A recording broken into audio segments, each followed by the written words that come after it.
shirts that have our faces on them. They're beautiful. They're seasonal. They're going to be gone at the end of summer. Yes. And they're going to be in the gone. vault. Limited and they're just going to be in there for a long time. Yep. Maybe forever. The link Limited is time. in the description of wherever you're watching. Go click it. Yep. And go take a peek. And then put my face on your body. The money that we get from these shirts mainly go to the SoundCloud so that we can have like these podcasts on multiple platforms. So if you're wondering where we spend the money that you give us, that's where it goes. Hello, we are Hannah, Echo, and Crystal, and this is a news culture and current events podcast from the perspective of 3 YouTubers. Hey, Echo. Yeah. What are we salty about today? Apart from how exhausted we all are, we're salty about the fact that we all have to be professional business women. Yeah. That's what we are. Fun times. Yep, the most It's professional. true. I went out and bought heels yesterday. Really? Ooh. I know. Professionally My first heels? pair of real heels. Look at you go. They're sharp at the top. Yeah. So I felt like that's professional, That is right? super when professional. They give you a point, Professional. like a knife. I feel like that. I hate like that it was. style. I think it looks silly, but it's very profesh. Can you- Is very I thought profesh. so too. Walk in them? Yeah. Can you do it? I can a little. They're only an inch. Okay, that's not bad. That's livable. good. I That's should not bad. barely call them heels, but I felt like I should start small and go from there. Also, I'm reasonably tall, and any more than an inch, and I'm taller than Tony, and it makes me uncomfortable to see the top of his head. I'm a I big just don't fan wanna of the see top it. of my husband's head. I see it often. That's so good. All right, so us professional businesswomen have professional business things to talk about. We're the most professional. And also, business. I feel like I should mention I bought them at Goodwill, which is like 10 minus 10 points professional. But they work. They're only a little That's stuff. like, okay, honestly fine. though, that is where I get everything professional in all of my clothes is Yeah. Goodwill. Yep. All of, like, literally That all is my our clothes. first professional business tip. Don't spend money on shit That's you don't our first one. need Here, to. look at us. Spitting out advice already. Go to Goodwill on Dollar You Day, can get get- the extra savings. Oh, yeah. Oh, hell yeah. Thursdays, go in the Yeah. morning. Dude, I mean, every day there's something going on. They're like, here, we'll give you money to come here. Yep, the half off tags. They're Sign up so for their good. I newsletter really- too. That's another thing. Oh, yeah. I sign up for the Goodwill newsletter because once a month they give you a 20% off coupon. Ooh. Oh, hell Yep. yeah. That's awesome. I didn't even Fancy. know that. I've got furniture there as well. Like, you should Same. always go to Goodwill when you need something. For It's reals. great. Goodwill's great. All right, let's move on to other tips. Yeah. Other stuff. Why are we salty about business things? Well, it's hard It is and we're tired. Yeah. Yeah, oh my it's gosh, hard. yeah. That's why. I agree. And we're tired. Yep. I agree. We're so tired. We're all so tired this month. I feel like what really makes me tired about business is that you have to look nice. Oh my god, that's the worst part.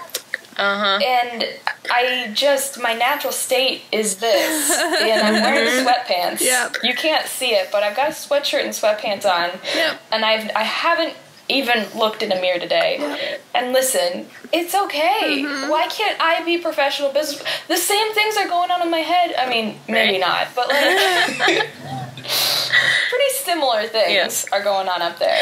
There are benefits to being in a creative field, though, because like my hair color would not be considered professional in like any other industry. But if I tell people like, "Oh, I'm a graphic designer," then they're like, "Oh, okay, you look like one. Yeah. You look like a professional of that industry, so you can get away with it." It's like if you saw like That's fair. a tattoo artist who is covered with tattoos, they are professional for their profession. Yes. It's true. It's Does that true. make sense? I feel like I wouldn't trust them if they didn't have tattoos. No, Exactly. exactly. So, I know they didn't tattoo themselves. Nope. I know that, but I still want them to have them. Yeah, so that they can understand what it feels don't know. like. I guess that's why. So if you I don't hate- know why, but I guess that makes if you sense. hate wearing professional things, then just find a profession that you can wear your sweatpants, which is what Hell we're all yeah. aspiring Yeah. to do. Oh, and that's be. my dream in life. Exactly. Wear pajamas all day. It's a great time. I just want to You know? get paid to like sit on the couch and watch CSI and eat chips. That's my Oh dream God, job. dream job. You know, we're in a beautiful time in which if you played your cards right, you could do that. it's true. If you can talk, if you Oh, can yeah, be funny, you can do technically. anything. That's all you need You to gotta be. be is likable. funny. Yeah, funny This and was cute. okay. When I was like, I think I was 14, I decided that the 3 things you have to have at least one of to be professional or succeed in life was that you had to be likable, talented or educated. Or have money. I think those are what it is. Because I've met... Yeah, or have money, naturally just have money, naturally be rich, be born into luck. Oh, maybe that's another one. There could be a 4th one, is luck. That's a big one. But yeah, like, being likable, you can get away with, like, living an awesome life, just being likable. Yep. Especially nowadays, because that's essentially what YouTube is. YouTube is just being likable. Yep. Yeah, that's fair. Like, when it comes down to it, like, you have to know how to edit, you have to do all of these, like, skillful things and run a business, but bottom line, if you're not likable to at least some demographic, you can't make it. So, now that we're talking about, like, dream jobs and stuff, I'm really interested. What was your guys' dream job, like, 10 years ago? 10 years ago? Yeah. I don't want to know about now. Shoot, what was 10 years ago? I was 18. Oh no, little 18-year-old me was misguided. I had just moved to New York City to be a model. Oh my God. At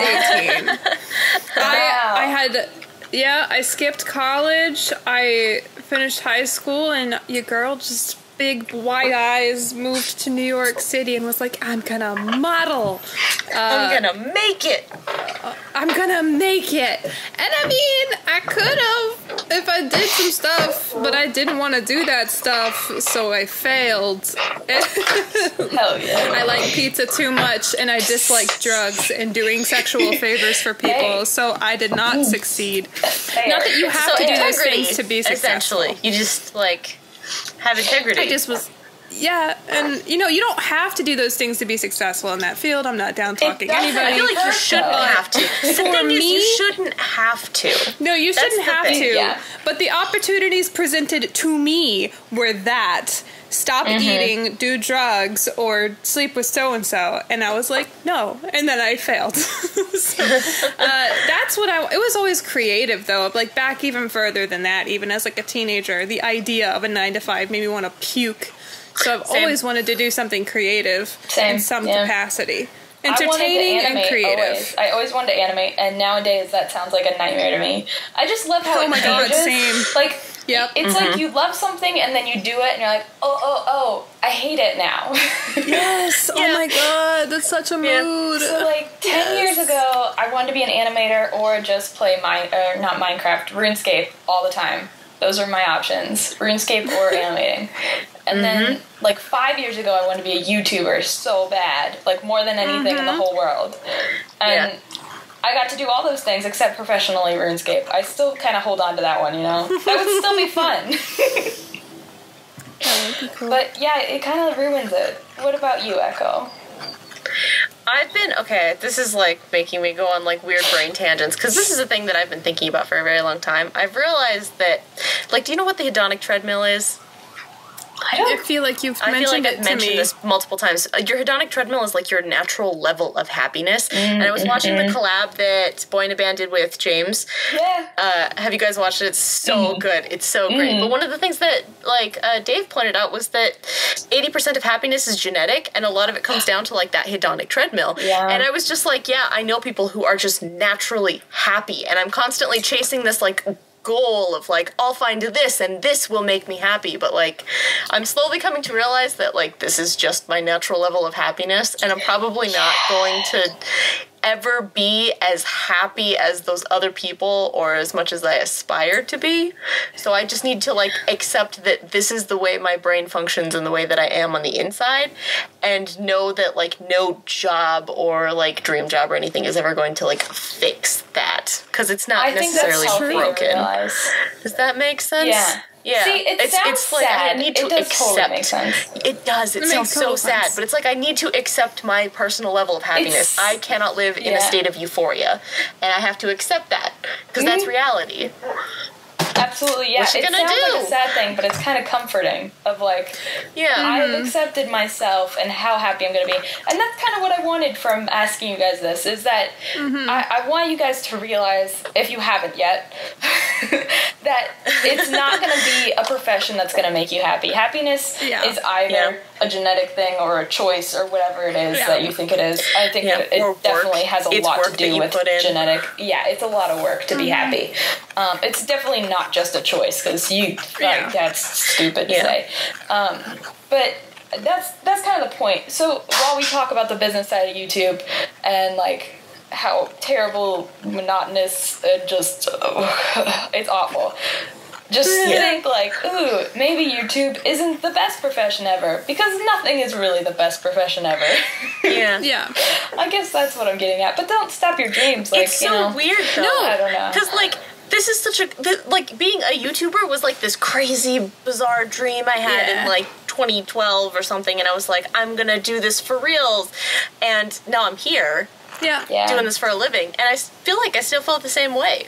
I still want to be a YouTuber. I don't know. I'm pretty like, much. oh man, I wish I was a YouTuber. Oh wait, I am. Dang it. This is what it's like. Yeah, darn. I didn't want it to be this way. Not much different from just doing it before, except for now more people kind of know you-ish, but not really. Like, that's it. Yeah. That's it. All right. I mean, it's so bizarre. But I do like what you said. You can do a thing and be like, I want to do this. This is my dream. And then you do it and you're like, oh man, no, I don't want to do that. And with animating too, YouTube is still the dream. It's still the goal for me. But it's the scope of what that means has changed for sure. So it was like, I want to be an animator. And then I did it for too long. And now I'm like, man, maybe I should just pepper animations into what I do. I don't think I could ever do this all the way. This is soul sucking.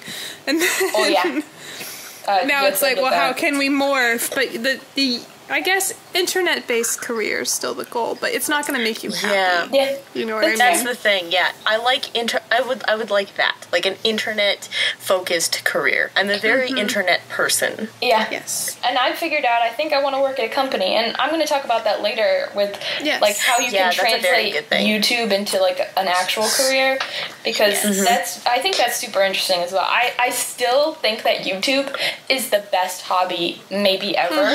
Yeah. Probably ever. You learn a lot. Yeah. You learn so much. It really does not cost much to get into, I promise. Like, there are things you can do to pay a lot of money, but you don't have to. Your phone is an incredible recording device. I pinky promise you. Whatever phone you have. I was still editing on iMovie after I had passed 100,000 subscribers. Like, you really don't need a lot to do the bare minimum. Absolutely not. So, status stuff. Do it as a hobby, but don't be like, this is my life goal, and now I'm going to go into film school just to be a YouTuber. Maybe keep the other dream. Have a backup plan. Like, have a backup plan. Have a realistic, boring backup plan. Yeah, pretty much. I think it's also important to have goals. I've realized, I feel like I love the idea of becoming a YouTuber, but not as much being a YouTuber, if that makes sense. Like, I miss... In some ways, like, having this, like, ultimate goal of, like, I want to do this someday. And I think now it's slowly developing into making a cartoon. Like, that's my life goal that I want to move forward with in, like, after YouTube or, like, during or just, like, the next stage in my development. I totally understand, Yeah, for sure. That would be awesome. I agree with that, actually, too. I want to do that. I'm taking your life goal. We'll share. I can share. Yay. No, that would be incredible. I have been moving more towards like companies and stuff, because I feel like that dream is far more achievable with a bigger entity, because I just feel like I can't accomplish things that I want to by myself. Anyways, let's talk about specific business stuff, because this is like... The thing I hate so much about VidCon is when people give you advice that's so generic, and you're like, oh, wow, my God. Thanks. Oh, wow, my so God. It's the worst. Just do YouTube for fun. All right, well, how do I make money if I want to? Oh, you can make money with YouTube. You can. There's a lot of different ways to do this. Oh, man. Oh, yeah. So many ways. I think the main ones for me are just the regular ads from YouTube, which is like pitiful cash. Any brand deals, those are the big bucks. That's where the actual money comes from. And then merch is like medium amount of money for me, at least. And then you can, of course, do crowdfunding, which I think Crystal's the only one with experience with that right now. Yep. But at the moment. Echo's going to do that soon as well, I believe. Yeah. Hopefully. I am in the process of getting a Patreon rolling. Yes. Patreon is great. I just filmed, I was going to mention this, this morning I filmed a video and it's like part of the announcement video and explaining the tiers and everything, but it also doubles as a puppy announcement because I got a puppy, so I kind of am leaning a little bit of like, oh my god, clickbait, puppy in the thumbnail. Yes, I'm taking advantage of the fact that I have a puppy now. Use it. It's a brief window in his existence that I can exploit. It's allowed. Exploit the crap out of it. Oh, people love animals.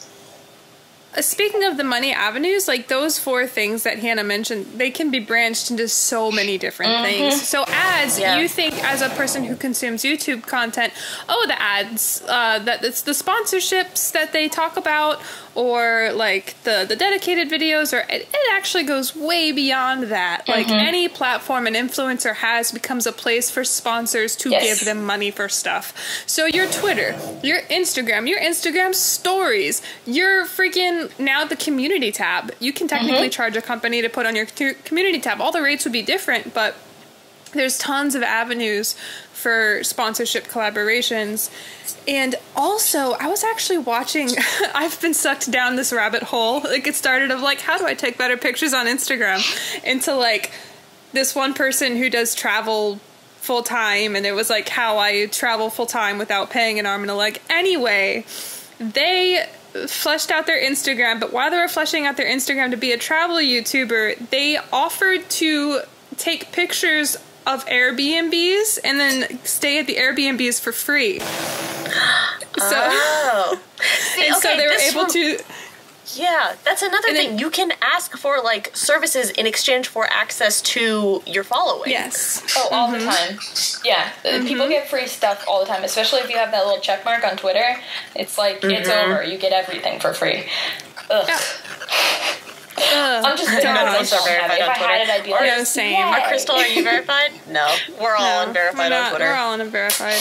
Damn. But, I mean, and that was she's talking about before she got Instagram verified or Twitter verified, like how she built to a place where now hotels will be like, please come stay here and take pictures here. We'll pay for everything and we'll actually pay you money. There's baby steps. So there's always an avenue depending on the niche that you're getting into to make money. It's more than just YouTube ads and spawns. Like the spawns can be so many different things. And just because you're small doesn't mean somebody isn't interested in that.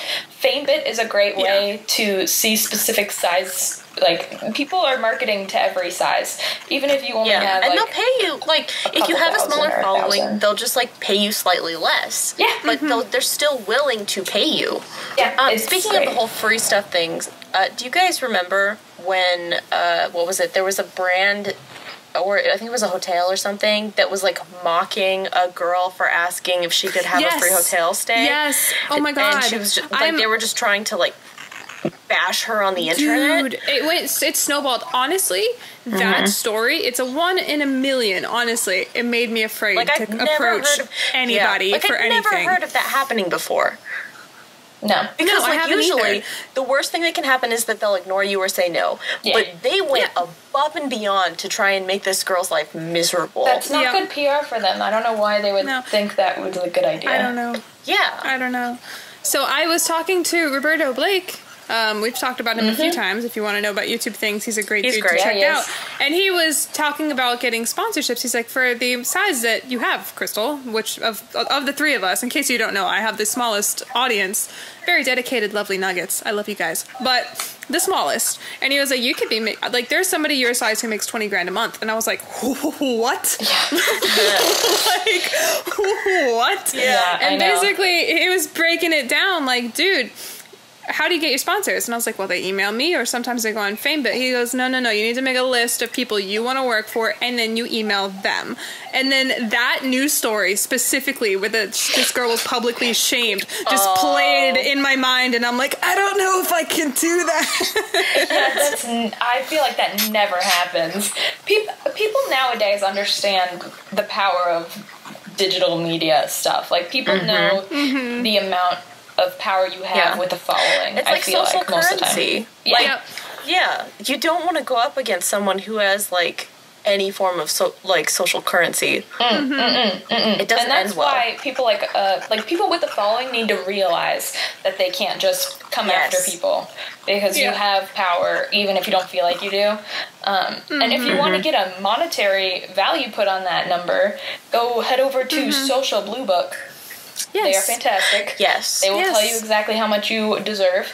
And sometimes I feel like they overestimate it a lot, but you can always go like under if you feel like that's better, or over if you're feeling courageous. Go for it. Why not? I mean, you would be surprised really quick. I charge a fair amount of money for a dedicated video because I put a lot of work into my videos, and Social Blue Book says despite the fact that my audience is small, my engagement is high, it's worth this much. And so I was like, okay, it is worth this much, right?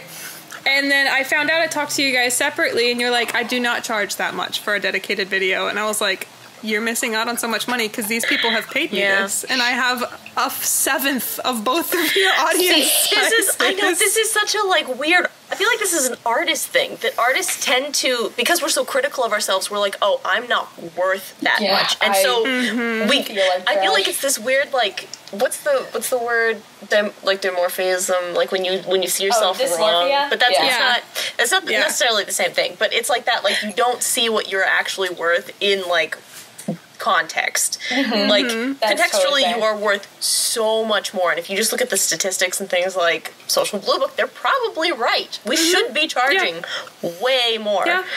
Yep.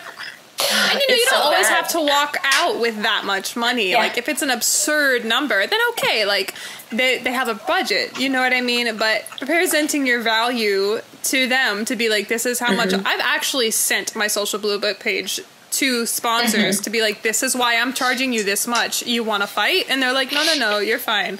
And I'm like, cool. And then they give me money, but if it's some an absurd number and they're like, oh, we can't pay that, they're like, I'm willing to work with you because I believe in your product, but this is, my stuff is valuable. Then you can still get paid a lot. They have these companies, especially if it's not like a mom and pop internet startup business. These motherfuckers have money. All right, don't make them think. Don't let them make you think that they don't. They do. They're just stingy. And they don't want to pay. Nobody wants to pay. That's how businesses survive and thrive, is by being stingy and being willing to take the money. As much as you can get. And so they'll pay as little as they can for the most that they can get out of influencers. And I think the most helpful advice I've ever gotten, beyond YouTube, just jobs in general. My mom was a psychology minor when she was in college, and when I was learning how to prep for jobs, she was like, if you inform somebody of why you are valuable, I am worth this much, this is why, this is what you will pay me, they are psychologically more inclined to believe you. And be like, okay, yes, this is what you're worth. I am the worst at that. Conviction. I've had to look into that so much. Yeah.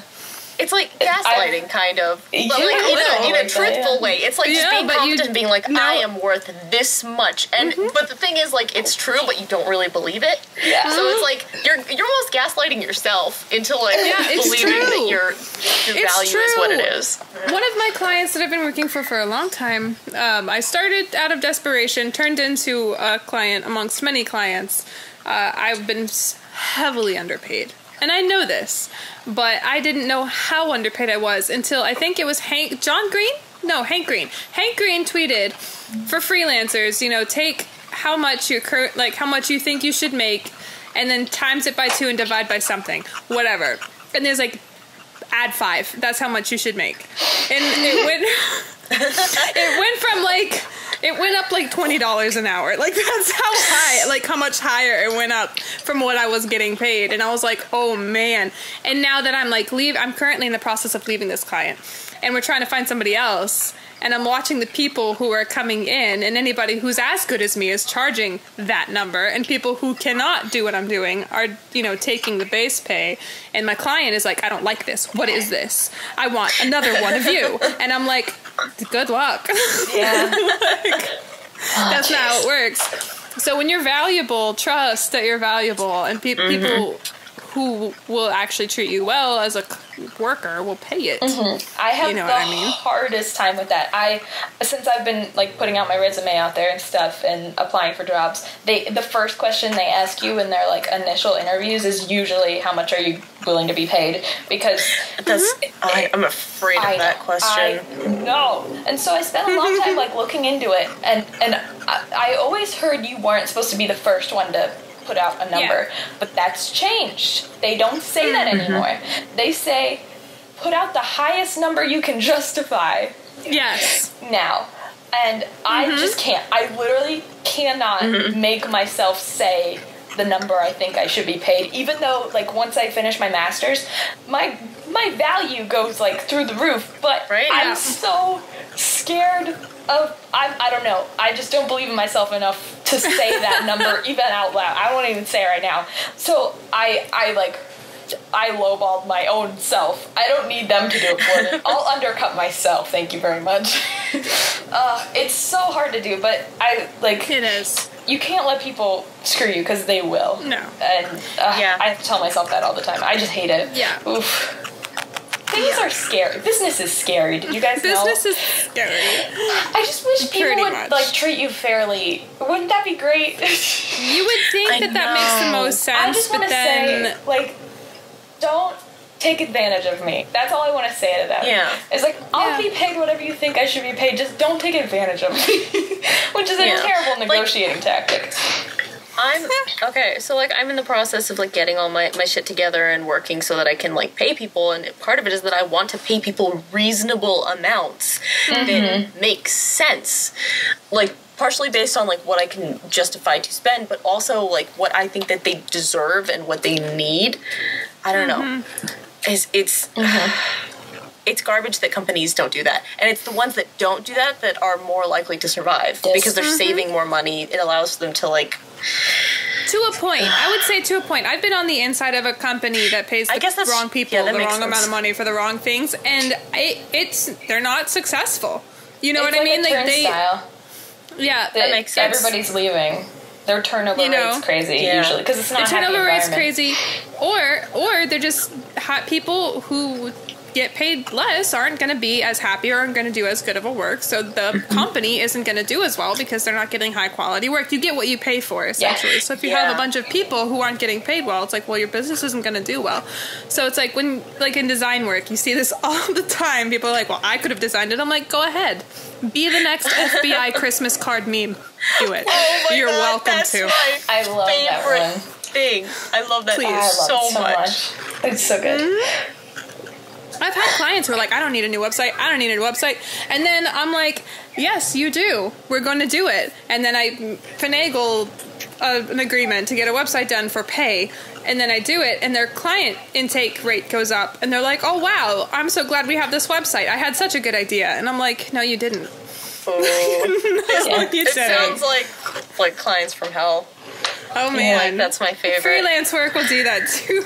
Yeah, it's not a good time. Nightmare. Oh, jeez. All right, so you covered a little bit on staffing, Echo.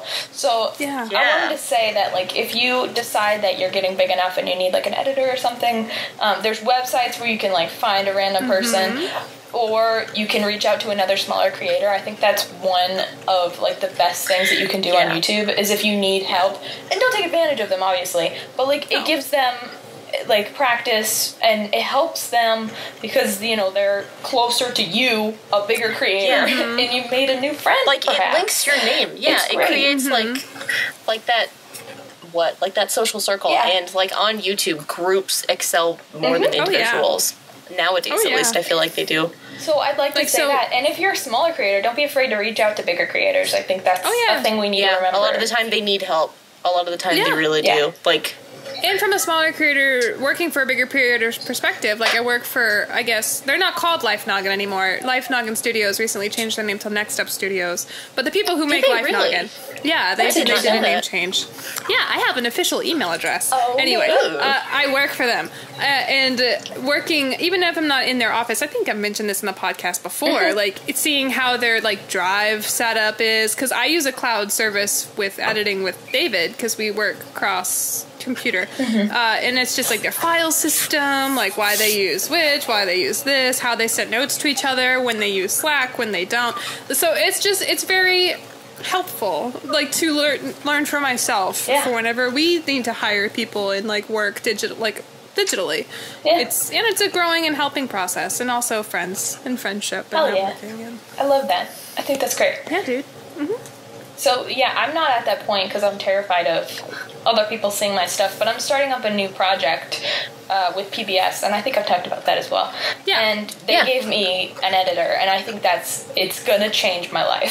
I am so thrilled. It is so much work editing. I don't think anybody who hasn't edited realizes how much time. It's 75% of the work at least. Easily 75%. Yeah.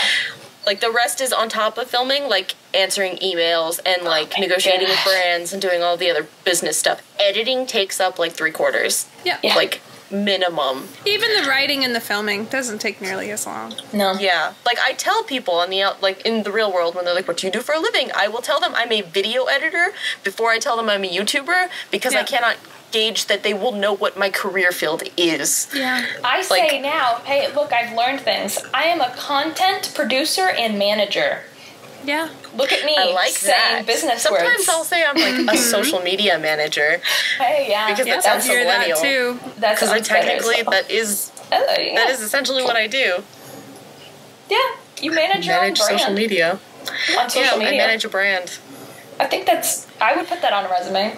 Oh, yeah. I mean, the magic about YouTubers is that, like, you say YouTuber and people be like, you mean unemployed? I'm like, no, I mean, content producer, animator, video editor, brand negotiator. Yeah. I'm a social media manager. I'm a community manager. I'm a graphic designer. I'm a copy editor. I can do all of this shit. All right, so don't tell me I'm unemployed. You're a one-man band. Yeah, you have to be. This is what I'm saying. So this is why YouTube is the best hobby, because you get to do all of that stuff, and every single one of those is a career. So if you want to apply for a job, you can take that bit, put it on the top of your resume, and say, I have 5 years of experience doing this. I have 5 years of experience being a social media manager. I have blank views in total, and always use subscribers cross-platform. They don't care. It sounds better cross-platform. All of your platforms added up, even though they're repeat people and you know it is. But you say that and use words like, I utilized Google Analytics and shit like that, and metadata. They love the word metadata. Oh, yeah. You throw all that stuff in there, and man, you can make YouTube hobby into career at some other place if you want to, obviously. And I think that is the beauty of having YouTube as a hobby. And it is really creatively rewarding. As much as I shit on it really is rewarding a lot of times. It is. It's super rewarding. Yeah. It can be overwhelming. If you're doing a content type that you're like, I'm going to do this content type, and then you realize that that's not, you don't really like it. You know what I mean? That's when it gets a little like, oh, why am I doing this? Yeah, especially if you get stuck into it. Yeah. You dig yourself a hole. Hey, I did that. Yep, I've done it. I did it a couple times, actually. I've changed the type of content I produce so many times, I can't even remember how many times it is. And people will stick with you regardless. I think that's something important to note. Is even if you lose people on the way, you can change yourself. And some people will still be interested. Yeah. You'll still people actually like you as a person. That's crazy, Hannah. I don't know why. But, I don't know why. I can't imagine. But, yeah, YouTube's great. Oh, that's all I'm saying. I didn't even have a point. I was just talking more. It's fine.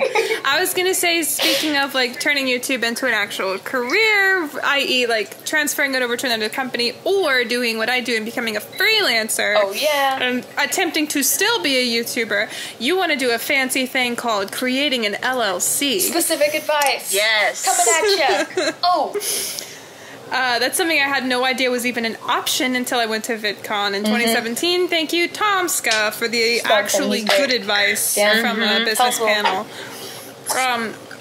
basically what that means is that you create a small business as an entity so that you can funnel your money into another bank account. So for the longest time, I've had everything in one bank account, and I've used this app called Self-Employed, which I tell it, like, this was business expenses, this was personal expenses, so I could do my taxes better.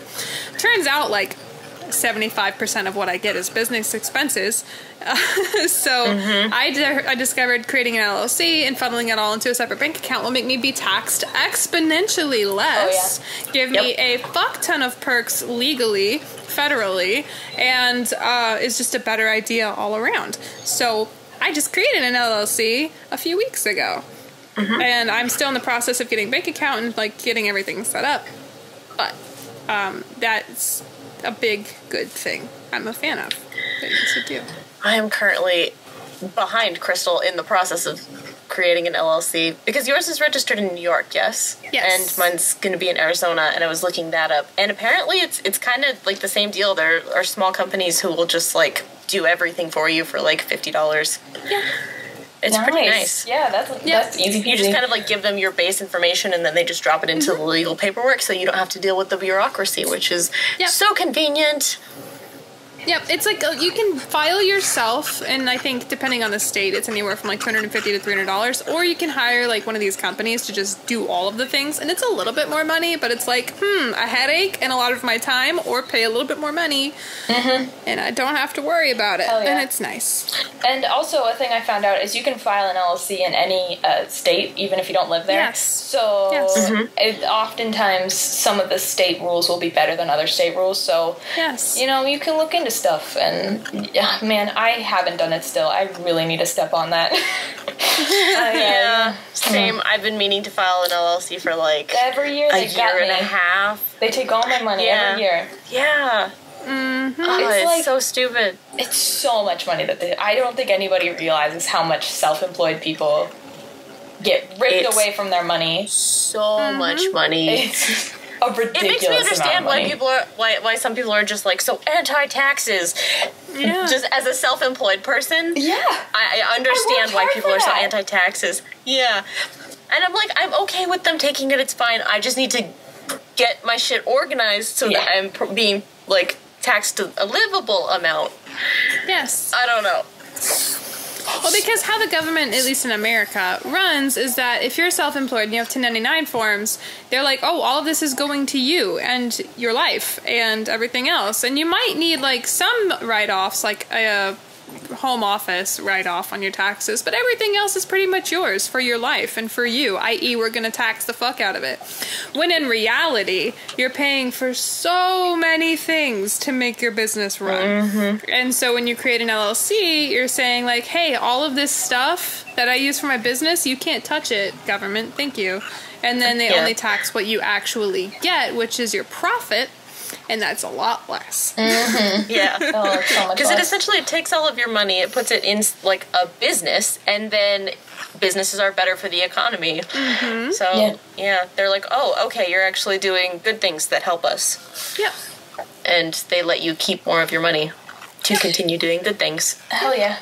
The last thing I had is how to like be your own business person is to network, which I feel like we've covered so many times. It's so important. I hate it so much. Know. But I guess all it is making friends. I just suck at that. It is. Okay, when networking is like go to a party and talk to people you don't want to talk to. Okay, don't do that. That's the worst. Networking, I've grown to find, is like, are there people that you look up to that seem like they would be good people TM? Are there people in your circle of influence that are around the same size of you who are like seem like good people? TM, talk to them. Like, that's all it is. Like their stuff on Twitter. Make jokes that helps. on their YouTube comments. Like, just be their friend and be like, hi, fellow person who creates stuff. I, too, create stuff, and I think you are a good person that creates stuff. Let's be friends. Also, and then they're like, oh, shit, yeah. And then that's it. Boom, network. I want to throw this in there, just in general tips of being a good human being, is help your friends network by taking your friends and introducing them to your friends. Just make a little triangle and be the network between them, because then you are part of this network now, and then people will be like, oh, yes, this person introduced me to this person. Like, it gets your name out there, and then it also just, like, it helps you expand. So I always try to like connect all of my networks together and introduce my friends to my friends. Yes. Which I feel like in real life you never want to do that. Like I never want to introduce like, you know, my work friends to my IRL friends. Like I just, because my worlds are so separate. But when it comes to YouTube, I just constantly try and introduce everyone to everyone, like, whenever I can. If they're even remotely in the same space, I will drag them across the floor and be like, meet this human being who is like you and enjoys this profession. It's like you're working at the same company and you just have friends in different departments. Like, you're literally all working at the same place and they just haven't seen you yet. Of course you would introduce other people. I do not get YouTube clicks. This is all of our job. Yeah, it's that like doesn't make any sense to me. Being in high school, but we're not. We're in a business. This is what we do as a job. Like, don't be weird and cliquey. Oh, people are so strange. And, it makes me want to punch. Mood, though. It does. But that's the basics of, like, how to do a YouTube business. It's not really... It's a lot of learning. I don't know. It's hard. It's a lot of learning. It's a lot of learning. You have to learn so many things. But if you enjoy the things, organize it all too. You do have to organize it all. If you enjoy doing the things, then I mean, do it, and then take it to the level that you would like to take it to. You know what I mean? Yeah. There's like you can just get to a certain level and be like, that's it, I'm good. Like that's kind of how I'm feeling. Good. Yeah, I'm or you can here. Or you can take it further. Well, you could take it further beyond what we've even said and get other avenues of like income. Like make online courses, teach people how you like what you do. Public speaking, you can make $10,000 for an event just about talking about some shit that you do. Like honestly, if you want to take it far, you can. Yeah. Like you can literally make events. Like you can make your own events and like charge ticket prices. I mean, like it's kind of like what Tana's doing, but actually do it well. Do it better. Yeah, do it where it actually real. Do it like a works. smart person would do it. Exactly. Yep. You can be a consultant. Do it like Hank. Be Hank. Just be Hank. I mean, that's how you be a successful business person. Consulting is a big one. I went back to see my family. I went back to see my family in November for like holiday, Thanksgiving, whatever. And like I hadn't seen them in IRL for a long time, so they're just chatting, la la la. And they were trying to understand the internet, and I sat there talking to them for 3 hours about the internet, and I realized I had just consulted them for 3 hours, and I was like, hot damn, I could charge a fuck ton of money for businesses.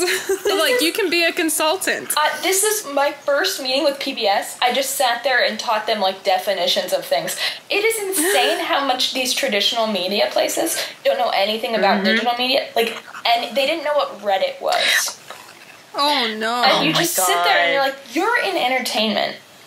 I still like them a lot. They're very nice, but like, yeah, they're great. I cannot understand how you don't get on the internet and you're in entertainment. But so many of these, that is very, very common. Like, reach out to people or look at anybody like hiring digital media people, and they'll pay you to tell them things if you just spend a lot of time on the internet.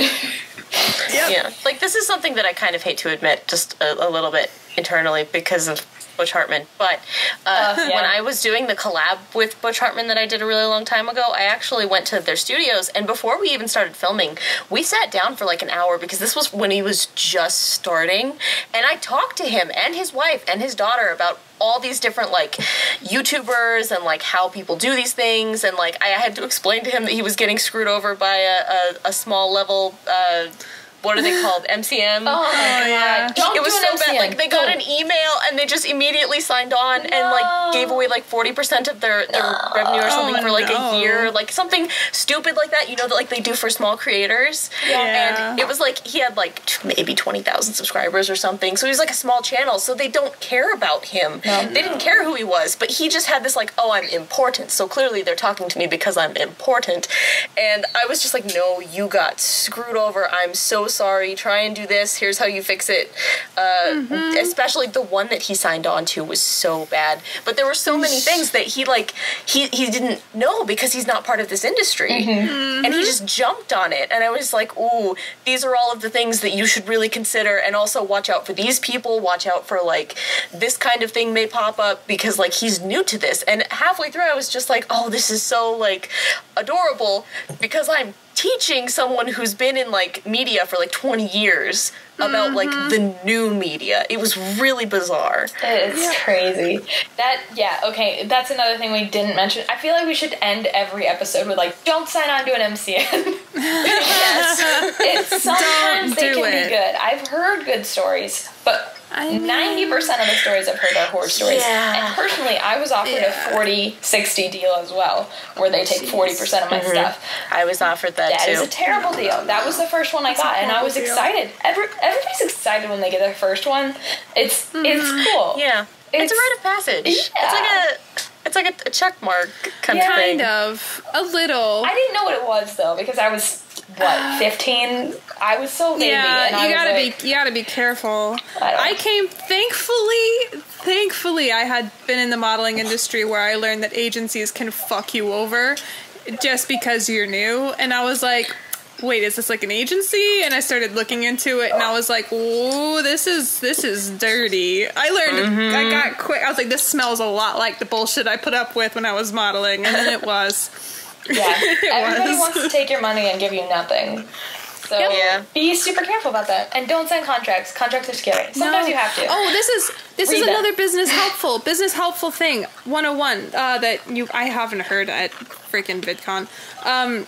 Whenever you get a brand deal, we talked about sponsorships, they're going to send you contracts. Yes. They're going to want to screw you. There are people who work at these companies who not only don't want to pay you, they want to potentially own your content, control who sees it, control what they do with it, and they will not tell you. They'll be like, oh, well, you signed the contract. So then you're overwhelmed, like, well, fuck, how do I sign contracts without feeling afraid? Well, you can go to Fiverr.com and find a paralegal who will reasonably... I do this every single time I get a brand deal. Who will, for a reasonable price, read over your contract, tell you if there's anything to look out for. Then you can send the revised draft that they revise for you to the people. They're like, oh shit, they have a lawyer. This is okay, and then they won't screw you. Boom. I had no idea there was paralegal on Fiverr. That's a genius. Fantastic piece of advice. That's never really good advice. Yep. Like, because there's so many times where I'm like, ooh, I wish I could just consult with a lawyer. Yep. Fiverr. And not knowing where to find one at a reasonable price, or who was like, internet savvy. That's great. They're like law school students who are like just out of law school or just like trying to survive, who want to pay doing the millennial hustle. Yeah, and who are like, honestly, once you understand legal jargon, reading over a contract is maybe an hour or two of your time. So like, of course there's going to be decent paralegals on Fiverr to read over your stuff. That makes so much it's an sense. Investment on the creator side, but then you do, okay, story time. Very, very, very, very, very first sponsorship I ever got was for a pretty big company, but it was working through another company. So this company, I won't name names, I think I was hiring this this influencer, connecting, whatever. And they sent me this contract, and I didn't understand legality stuff, but I did read the contract. And there was some really questionable shit in there. And they're like, oh, just ask us questions if you have anything. And then I just didn't feel comfortable talking to the company about these questions because I'm like, you're not going to tell me the truth. And I was stuck. And they were going to pay me like a lot of money to do it. But it was, the workload was like 5 videos in 2 weeks or something. Whoa. Each video was 10 minutes long. It was something hella unreasonable. It was insane. And then they implied that if I do not provide to a way that I can make it, and they could say, I don't like it, I could be fined. Like, it was something crazy like that. Yeah. And it was legal jargon, but I was like, that's what this says, technically. That if I am not a legal person and I could swing it to be that way, that means this is vague enough to not be good. So I was really hesitant.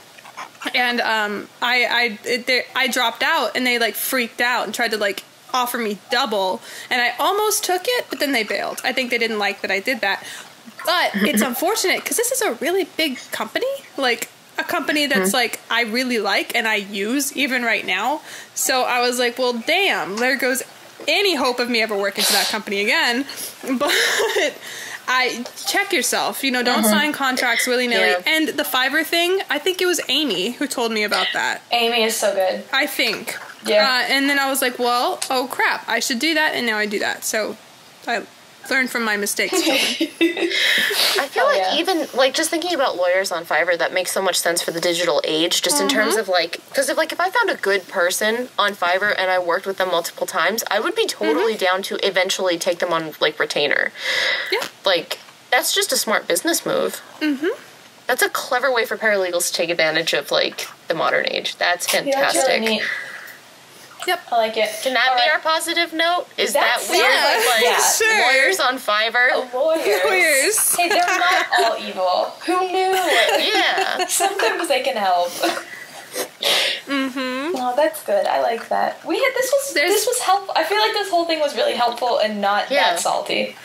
I feel like I learned things, which was more like, yes, I thank you, this is great. There's like a little bit of salt because it's work. It's hard, but there's good parts. There's good parts, and there's a lot of potential. Like, for every possible avenue that you want to go down, it's there for you, and it's possible. Absolutely. There's more possibilities for you now than ever. Like, the internet connects you to so many different people. It's amazing. The internet's amazing. Man, guys, we would have had the best panel at VidCon just now. I'm just saying. Oh my god, I'm just saying. That would have been really good. Hey, VidCon, where's our panel? I just gave so much helpful information. We all just gave so Here much. we are. Thank you. Thanks, VidCon. We should add Hank Green. Hey, listen. Put us on a panel about business. Business, professional businesswomen. No, we have to make it the Uniquote thing. Business numbers. Business numbers. That's like my favorite business quote. That's our company motto. Inc. Exactly. Inc. Business numbers, Inc. Yep. That would be extra funny, just because, like, Inc. in relation to artists. I think it'd be just kind of like a subtle. Yes, we'll just spell it with a K. Alright. Do you want to say our platforms, Crystal? Yeah, you can find us on Mondays on places. YouTube, iTunes, Google Play, SoundCloud, and I think that's it. I'm drawing a blank. And our handles are... At Happy Panda Party. Oh, at Echoes Weird. At the Crystal Joy. And remember, friends, the human body cannot survive without salt. Thank you for listening. Bye-bye. Bye. Love you. Goodbye.